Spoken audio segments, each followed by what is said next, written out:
Pernah nggak sih kamu lagi jalan di mall, terus nggak sengaja kesandung dan hampir jatuh? Rasanya malu banget, kan? Kamu langsung mikir, pasti semua orang di sini lihatin aku dan ngetawain aku. Atau mungkin kamu lagi presentasi di depan kelas, terus tiba-tiba ngeblank dan lupa mau ngomong apa. Kamu langsung panik dan yakin semua temanmu mikir kamu nggak siap atau bodoh.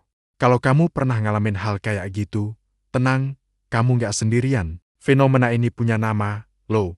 Namanya efek spotlight. Efek spotlight adalah kecenderungan kita untuk merasa bahwa penampilan dan tindakan kita jauh lebih diperhatikan oleh orang lain daripada yang sebenarnya terjadi. Kita merasa seolah-olah ada sorotan lampu panggung yang terus-menerus menyorot kita, membuat setiap gerak-gerik dan kesalahan kita terlihat jelas oleh semua orang. Konsep ini pertama kali diperkenalkan oleh para psikolog Thomas Gilovit, Victoria Hasted-Medvedev, dan Kenneth Savitsky. Mereka melakukan serangkaian eksperimen menarik untuk membuktikannya. Dalam salah satu studi yang paling terkenal, mereka meminta sekelompok mahasiswa untuk memakai kaos yang agak memalukan, bergambar penyanyi Barry Manilow, yang saat itu dianggap kurang keren di kalangan anak muda. Setelah itu, para mahasiswa ini diminta masuk ke sebuah ruangan yang sudah ada sekelompok orang lain di dalamnya.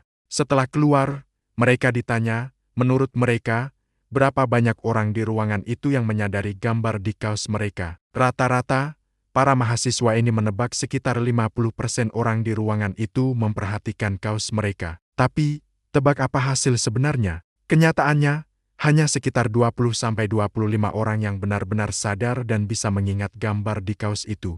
Jauh lebih sedikit dari yang mereka perkirakan, kan? Ini membuktikan bahwa kita cenderung melebih-lebihkan seberapa besar perhatian yang orang lain berikan kepada kita. Kita adalah pusat dari dunia kita sendiri, jadi wajar kalau kita berpikir kita juga jadi pusat perhatian di dunia orang lain. Padahal, kenyataannya, orang lain juga sibuk dengan pikiran dan dunianya masing-masing. Jadi, kenapa efek spotlight ini bisa terjadi? Alasan utamanya adalah karena kita terjebak dalam perspektif kita sendiri. Kita selalu sadar akan setiap detail tentang diri kita, mulai dari rambut yang sedikit berantakan, noda kecil di baju, sampai cara kita bicara yang mungkin sedikit gugup.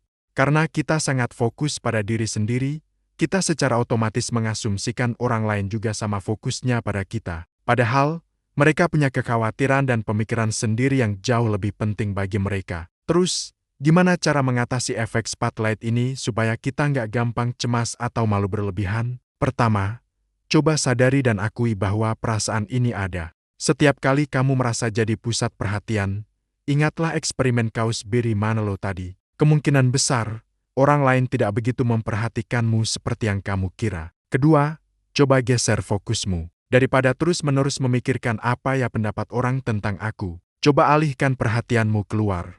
Perhatikan orang lain, lingkungan sekitarmu, atau fokus saja pada tugas yang sedang kamu kerjakan. Dengan begitu, kamu akan mengurangi kesadaran diri yang berlebihan. Ketiga, ingatlah bahwa semua orang juga manusia. Mereka juga pernah melakukan kesalahan, pernah merasa malu, dan juga mengalami efek spotlight ini.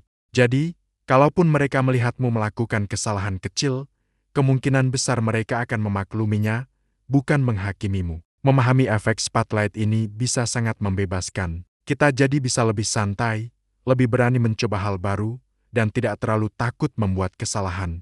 Jadi, lain kali kamu merasa seperti sedang disorot lampu panggung, ingatlah bahwa lampu itu sebagian besar hanya ada di dalam kepalamu. Kamu bisa meredupkannya kapan saja. Terima kasih sudah nonton video ini. Semoga bermanfaat ya. Jangan lupa untuk like, komen, dan subscribe channel ini biar kamu nggak ketinggalan konten-konten menarik lainnya. Sampai jumpa di video berikutnya.